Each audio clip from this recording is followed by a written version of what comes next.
તો સમાચારમાં આગળ વાત કરીએ। સાબરકાંઠા જિલ્લામાં છેલ્લા 2 દિવસથી હવામાનમાં પલટો જોવા મળી રહ્યો છે। વહેલી સવારથી જ વાદળછાયું વાતાવરણ છવાયું છે અને કમોસમી વરસાદની આગાહી વચ્ચે ખેડૂતોમાં ચિંતા પણ વધી છે। જિલ્લામાં બટાકાનો પાક સંપૂર્ણ તૈયાર થઈ ચૂક્યો છે અને ખેડૂતોએ કાપણીની તૈયારી પણ શરૂ કરી છે। પરંતુ જો આ સમયે વરસાદ વરસશે તો તૈયાર પાકને નુકસાન થવાની પૂરી શક્યતા છે। 1 વીઘા દીઠ 50 થી 60 હજાર રૂપિયાનો ખર્ચ થયો છે અને આવી પરિસ્થિતિમાં વરસાદ પડશે તો ભારે આર્થિક નુકસાન વેઠવું પડશે।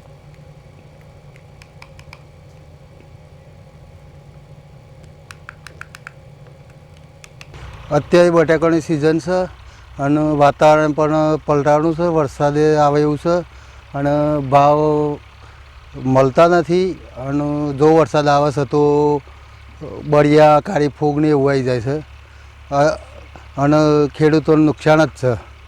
તો ખેડૂત કરે તો શું કરે? કેટલા વીઘા વાયા છે, કેટલો ખર્ચો થાય? તે 12 વીઘા વાયા છે, 50 થી 55 હજાર રૂપિયા ખર્ચો થાય છે। ખેડૂતોની મુશ્કેલી બહુ જ છે।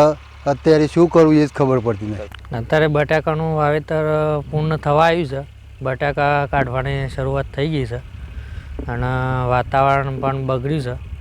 એના કારણે જો બટાકો કાઢતા નહીં તો બ્લેક સ્કોડ આવી જાય છે અને જો કાઢે છે તો આ વરસાદનું વાતાવરણ થઈ ગયું છે તો અમે નુકસાન તો છે જ। બટાકામાં કાઢે ના તો એ નુકસાન છે અને લીએ તો વરસાદ આવી જાય છે।